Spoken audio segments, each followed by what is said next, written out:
can buy this drone for $200. Or you can just make one for cheaper.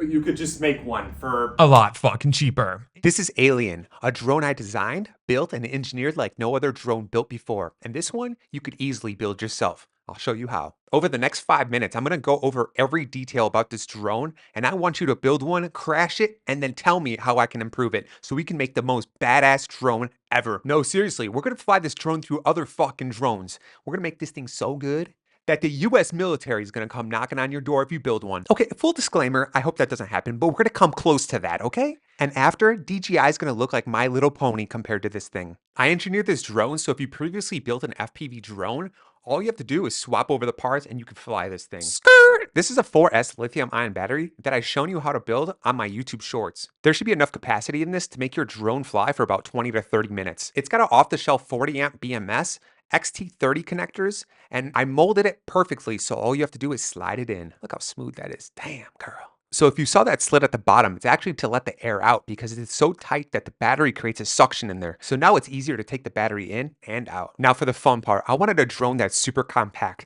that can close up and you can store it really easily. So I made the legs folding down. Not only do they fold down, but they snap down. Not only is this great for storage, compactability, but also, I mean, come on, look at it. Look how badass this thing looks. Then when you're ready to fly, all you have to do is snap the legs back into position and let it go. Oh, is that not cool enough? Well, they lift up as soon as the drone takes off. Let me show you an example of what it looks like to fly.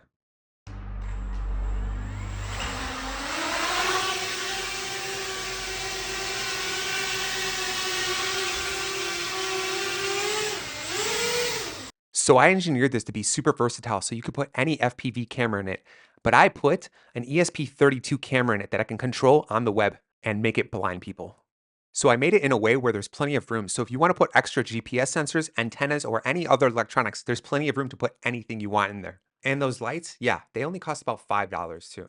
You might be wondering what the gills on the side are for, and that's actually for the cooling. So when the blades are spinning, it's actually putting air through the electronics and down to the bottom, cooling off everything, making sure it's flying efficiently and not overheating at all. Aw, did someone have to diagnose the Widow drone? Yeah, no problem. I made it, so all you have to do is take off these 4 screws, exposes all the electronics so you can diagnose, tune, or do whatever you want to the drone easily. As you can see here, I'm running a Mambo F405 flight controller, but under that is actually an ESP32 that's used as my controller that I can control the whole drone from my phone. And I'll show you about that in a second. But for the full experience, I would highly suggest using a controller that's used for FPV drones, as that's probably the best way to go. And also you'll have more room for more electronics in the bottom if you take out the ESP32. Here I'm just showcasing the bottom with the light that shows that luminous glow, but I'm also going to include files that don't have the light just in case you don't want to put one in. Again, these are the side vents that are for the airflow. So when you put this cover on, all the air that's coming through here flows through the bottom,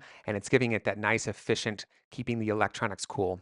Even with the ESP32 stacked on top of the flight controller, running at full speed, I had no problems with heat. So apparently, I did some good engineering, and it works just fine.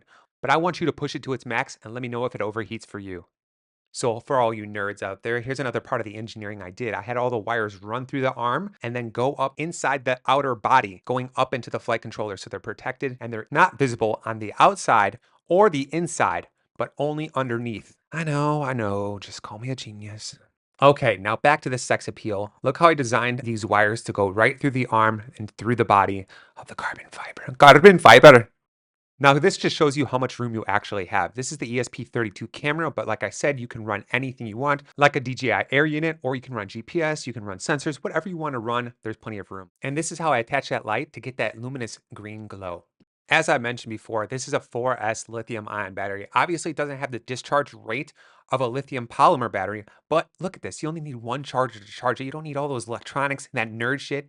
Get this, just plug it in to the wall and it will charge. It's got the BMS and it'll stop charging once it's done. It takes about an hour and it's fully charged. Trust me, it's got enough power to whip. That's why I have all those cuts on my hand. Let's light this thing up a little bit. So I know you guys been losers your entire life, but this is your opportunity to build something fucking cool and get your parents' approval. So build an alien, crash it, and tell us how we can improve on it. We'll then modify the build plans and send them to you so you can then upgrade yours. Let's get it.